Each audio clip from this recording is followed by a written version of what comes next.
2024 లేదా 25లో డిగ్రీ లేదా బీటెక్ చదివారా? సాఫ్ట్‌వేర్ జాబ్ కోసం ఎదురు చూస్తున్నారా? అయితే కోడ్ జ్ఞాన్ 100 డేస్ కోర్సులో చేరండి, జాబ్ సాధించండి. నమస్కారం అలగరి రవినాథ్ గారు. నమస్కారం అండి సిరి గారు. 24 సంవత్సరాల తర్వాత ఈ రోజు సుప్రీం కోర్టు యాక్ట్రెస్ ప్రత్యూష గారి కేసులో కీలకమైన తీర్పునైతే ఇవ్వడం జరిగింది. ఇంతకీ అసలు ఏం జరిగింది? ఎవరు ఈ సిద్ధార్థ్ రెడ్డి? అసలు కథ ఏంటి సార్? బహుశా ఈ జరిగి కూడా సుమారుగా 24 సంవత్సరాలు కావస్తుంది. 22 ఫిబ్రవరి 2002లో జరిగిన సంఘటన తర్వాత ఇక్కడ ప్రధానంగా నేరారోపణ చేయబడిన వ్యక్తి ఎవరంటే సిద్ధార్థ్ రెడ్డి. అతను ఈమె చనిపోయినటువంటి ప్రత్యూష యొక్క ఫ్రెండ్ అని, అతను లవర్ అని రకరకాల ఊహాగానాలు అప్పట్లో 2002లో ఈ విషయం మీద కంటిన్యూగా కొద్ది వారాల పాటు ఒక సీరియల్గా రావడం కూడా జరిగింది, రకరకాల ఊహాగానాలతోటి. ఇప్పట్లో ఉన్నంత మీడియా, ఇప్పట్లో ఉన్నంత సోషల్ మీడియా అప్పట్లో ప్రచారం లేదు కాబట్టి కేవలం వార్తాపత్రికలో ఉన్నటువంటి వార్తలు రాసినటువంటి న్యూస్ల మీద మాత్రమే డిపెండ్ అవ్వడం జరిగింది. ఈ కేసుని అప్పుడు లోవర్ కోర్టు దీన్ని పూర్తిగా విచారించిన తర్వాత ఇది ఆత్మహత్యకు ప్రేరేపించబడిన కేసుగా నిర్దేశించి ఇక్కడ ఎవరైతే నేరారోపణ చేయబడిన వ్యక్తి సిద్ధార్థ్ రెడ్డి, గుడిమల్ల సిద్ధార్థ్ రెడ్డి అన్నటువంటి వ్యక్తిని 5 సంవత్సరాల పాటు జైలు శిక్ష విధించడం జరిగింది. దీని తర్వాత అతను మరలా హైకోర్టుకు అప్పీల్కి వెళ్ళారు ఈ కేసు సంబంధించి, కన్విక్షన్ సంబంధించి. అప్పుడు హైకోర్టు ఈ కేసుని మరికాస్త విచారించిన తర్వాత 5 సంవత్సరాలు ఉన్నటువంటి కేసుని మరలా 2 సంవత్సరాలు తగ్గించడం జరిగింది హైకోర్టు.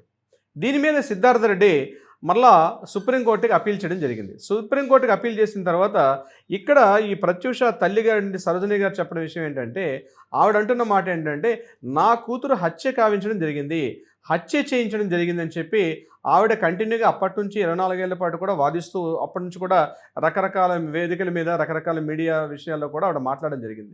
అనేక సందర్భాల్లో రకరకాల డిస్కషన్లు కూడా జరిగాయి. ఈరోజు ప్రత్యూష కేసుని పూర్తిగా విచారణ చేసినటువంటి జస్టిస్ రాజేష్ బిందల్, అదేవిధంగా జస్టిస్ మన్మోహన్తో ఉన్నటువంటి ద్విసభ్య అంటే ఏదైతే బెంచ్ ఉందో ఈరోజు ఆ బెంచ్ ఒక జడ్జిమెంట్ ఇవ్వడం కూడా జరిగింది దీనికి సంబంధించి. ముఖ్యంగా ఇక్కడ తల్లిగారు ఆరోపిస్తున్నటువంటి ఆరోపణలు, సిద్ధార్థ రెడ్డి అతను క్లెయిమ్ చేసుకున్నటువంటి అతను సపోర్టింగ్ పాయింట్స్ని నేనైతే మొత్తం ఒక 6 పాయింట్స్ చెప్పే ప్రయత్నం చేస్తానండి. మొట్టమొదటిగా తల్లి ఆరోపిస్తున్నట్టుగా ఇతను హత్య చేశాడు, నా కూతుర్ని సిద్ధార్థ రెడ్డి హత్య చేశాడు అన్నటువంటి విషయాన్ని కోర్టు పక్కన పెట్టడం జరిగింది. రెండో పాయింట్, విషం సేవించడం వల్ల మాత్రమే జరిగింది అన్న ప్రశ్నని కోర్టు కన్ఫర్మ్ చేశారు. ఇది రెండో పాయింట్ గుర్తుపెట్టుకోండి. మూడో పాయింట్, అత్యాచార ఆరోపణలు చేశాడు, అంటే నా కూతుర్ని ఇతను సూసైడ్ అయిపోయిన తర్వాత అత్యాచారం చేసి అతను విషం పెట్టి చంపేశాడని చెప్పి తల్లి ఆరోపించడం జరిగింది. దానిని కూడా సుప్రీంకోర్టు పరిగణలోకి తీసుకోలేదు. నాలుగవది, అంతేకాకుండా గొంతును చంపేశాడు, అంటే ఆ గొంతులను చంపేసినటువంటి విషయాలను కూడా చెప్పడం జరిగింది.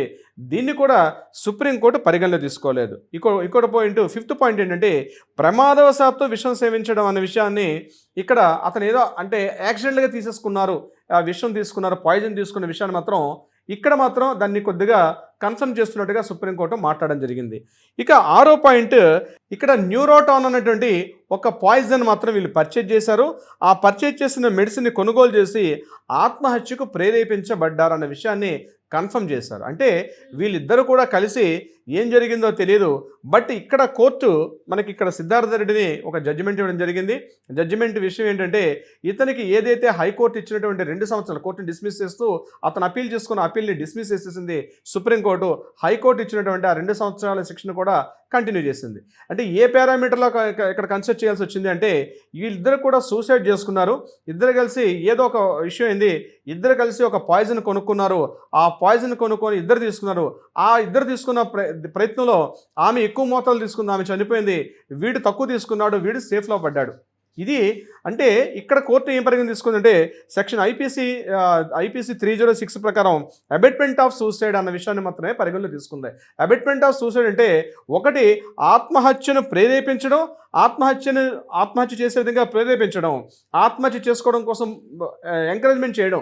ఈ 2 పాయింట్స్ని తీసుకొని ఇక్కడ కోర్టు ఏం చేసిందంటే, ఈ పారామీటర్ని గ్రౌండ్ రిపోర్ట్ని బేస్ చేసుకొని ఇక్కడ సిద్ధార్థ రెడ్డికి జడ్జిమెంట్ ఇవ్వడం జరిగింది. హైకోర్టు ఏదైతే 2 సంవత్సరాలు కన్ఫర్మేషన్ చేశారో ఇమ్మీడియట్గా వచ్చి సరెండర్ అయిపోయి జైలుకి వెళ్ళమని చెప్పి సిద్ధార్థ రెడ్డికి జడ్జిమెంట్గా ఈరోజు కోర్టులో ఇవ్వడం జరిగింది. అంటే ఇక్కడ తల్లి ఆరోపిస్తున్న విధంగా ఇది హత్య కాదు, అత్యాచారం జరగలేదు, ఇవన్నీ కూడా పక్కన పెట్టి కేవలం ఇద్దరు కలిసి ఆత్మహత్య చేసుకున్నారు.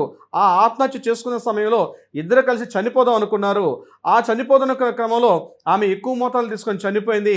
ఇతను సర్వైవ్ అయ్యాడు. అంటే ఇతను కూడా ఆ రోజు జరిగిన సంఘటన 22 ఫిబ్రవరిలో ఈ సంఘటన పంజాగుట్టలో జరిగింది. జరిగిన తర్వాత అతను హాస్పిటల్కి వెళ్ళిపోయాడు. అతను ఇమీడియట్గా ఫోన్ చేశాడు, పోలీసులకు ఫోన్ చేశారు. పేరెంట్స్కి ఇన్ఫార్మ్ చేశాక ఆమె వెళ్ళేసరికి హాస్పిటల్కి వెళ్ళేసరికల్లా ఆమె విషయం తీసుకొని చనిపోయినట్టు గుర్తున్నాయి. అయితే ఈ పోస్ట్ మార్టం చేసినటువంటి మునిస్వామి అనేటువంటి డాక్టర్ గారి యొక్క పోస్ట్ మార్టం రిపోర్ట్ను కూడా డాక్టర్ గారు అంటే సుప్రీంకోర్టు కూడా కొన్ని విషయాల్లో సస్పెక్ట్ చేయడం జరిగింది. అంటే కేసుని తరోగా పోస్ట్ మార్టం రిపోర్ట్ చేయలేదనే విషయం.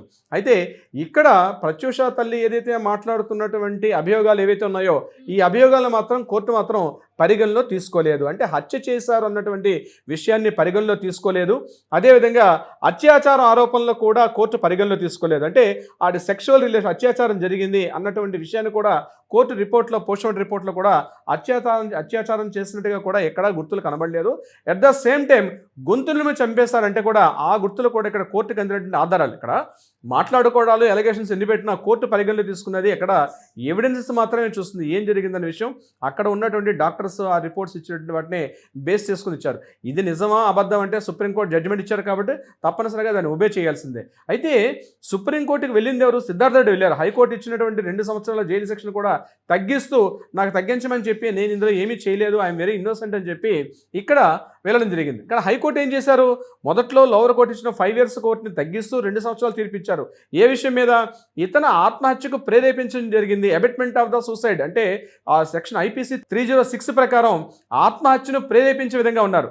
ఇద్దరు ప్రేమించుకున్నారు, ఏదో విషయం మీద ఘర్షణ పడ్డారు, తర్వాత ఎందుకు ఈ జీవితాన్ని చెప్పి అంటే జీవితాన్ని ఇక్కడ ముగించేద్దాం అనుకున్నారు, ఆత్మహత్య తీసుకున్నారు. కానీ ఒకరు చనిపోయారు, ఒకరు బతికి బయటపడ్డారు. బయటపడిన వ్యక్తి కూడా ఇక్కడ శిక్షార్హుడే. ఎందుకు శిక్షార్హుడు అంటే ఆత్మహత్యకు ప్రేరేపించే విధంగా బిహేవ్ చేశాడు కాబట్టి ఇక్కడ కూడా అతని శిక్షార్హుడని మన చట్టాలు చెప్తున్నాయి. కాబట్టి IPC 306 ప్రకారం ఇక్కడ సిద్ధార్థ రెడ్డికి అతను చేసుకున్న అప్పీల్ని డిస్మిస్ చేశారు.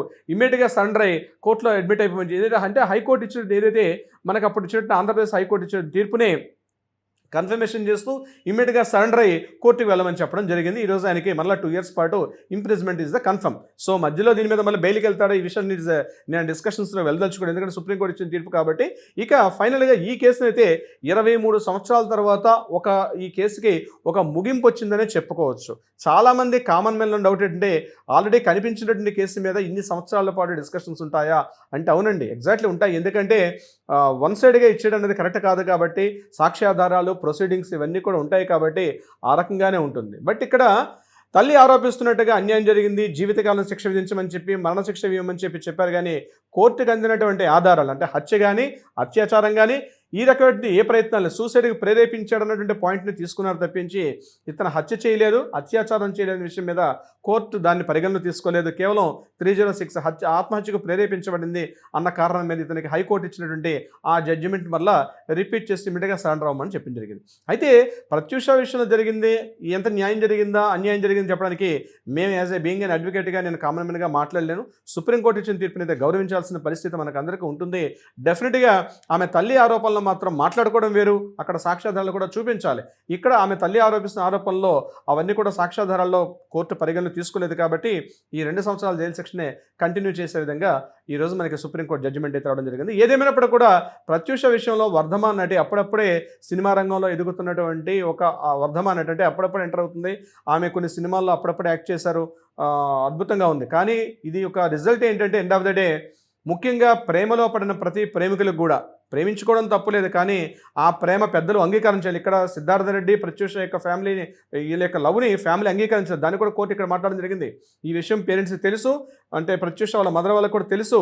వీళ్ళిద్దరూ యాక్సెప్టెన్స్ ఇవ్వలేదు కాబట్టే వాళ్ళ జీవితాన్ని అర్ధాంతరంగా ముగించేసుకున్న విషయాన్ని సుప్రీంకోర్టు కూడా బలంగా మాట్లాడడం జరిగింది ఈరోజు. అంటే ప్రేమించుకోవడం తప్పులేదు, ప్రేమించుకునే దీంతో పెద్దలు అంగీకరించిన విషయంతో ఒకవేళ సూసైడ్ చేసుకుంటే మీ పార్ట్నర్ కానీ ఒకవేళ బతికి బయటగట్టి మీరు చనిపోయినా లేదా మీరు బతికున్నా ఖచ్చితంగా మళ్ళీ చట్టం ముందు దోషులుగా నిలబడాల్సిన పరిస్థితి వస్తుంది, భారీ మూల్యం కూడా చెల్లించుకోవాల్సి వస్తుంది.